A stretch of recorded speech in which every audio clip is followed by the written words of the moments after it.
Inilah kisah sejarah asal-usul ayat kursi yang sangat menakjubkan dan penuh peristiwa ajaib.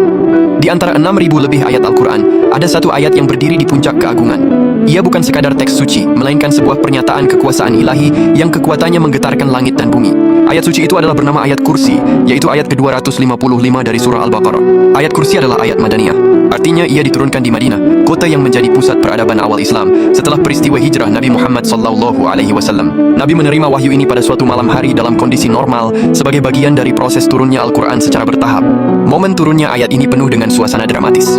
Diriwayatkan, saat wahyu agung ini dibawa oleh malaikat Jibril, seluruh alam menyambutnya dengan penuh penghormatan. Terjadi getaran dahsyat yang membuat mahkota para raja di bumi berjatuhan dan setan-setan lari tunggang langgang. Peristiwa kosmik ini menunjukkan betapa besar dan agungnya pesan yang terkandung di dalam ayat ini. Ayat ini merupakan penegasan siapa penguasa tunggal alam semesta.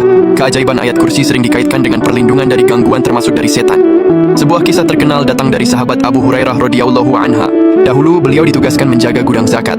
Setiap malam ada pencuri yang datang mengambil makanan. Setelah menangkap si pencuri pada malam ketiga, pencuri tersebut ternyata adalah setan yang menyamar. Setan itu lantas memohon ampun dan menawarkan cara agar rumah Abu Hurairah tidak diganggu lagi. Bacalah ayat kursi sebelum tidur, ujar setan itu.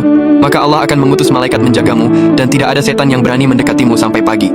Nabi Muhammad juga membenarkan perkataan tersebut, serta mengakui keampuhan ayat kursi ini sebagai perisai dari gangguan setan. Keajaiban ayat kursi ini tidak berhenti di situ. Para ulama juga menyebutkan keajaiban dan manfaat bagi para pembacanya. Yang pertama, sebagai pembuka segala kesusahan. Ayat kursi adalah ayat yang diberkahi, yang dapat membukakan kesulitan, menyingkirkan bencana, dan menghilangkan kesedihan dengan cepat. Yang kedua, yaitu melancarkan rezeki. Secara rutin membaca ayat ini dipercaya dapat membuka pintu rezeki dan menghindarkan dari kemiskinan. Yang ketiga, yaitu sebagai perlindungan saat keluar rumah. Jika dibaca saat keluar rumah, Allah akan mengutus 70.000 malaikat untuk melindunginya dari segala arah. Manfaat yang keempat, yaitu sebagai tiket surga dan ketenangan jiwa. Rasulullah pernah bersabda, barang siapa membaca ayat kursi setiap selesai sholat fardu, maka tidak ada yang menghalanginya untuk masuk surga kecuali kematian. Manfaat yang kelima, yaitu sebagai tameng dari segala keburukan. Ayat ini memberikan perlindungan ilahi dari jin, sihir, mata jahat, dan segala jenis bahaya yang terlihat maupun tak terlihat. Dan manfaat yang keenam, yaitu memudahkan sakaratul maut.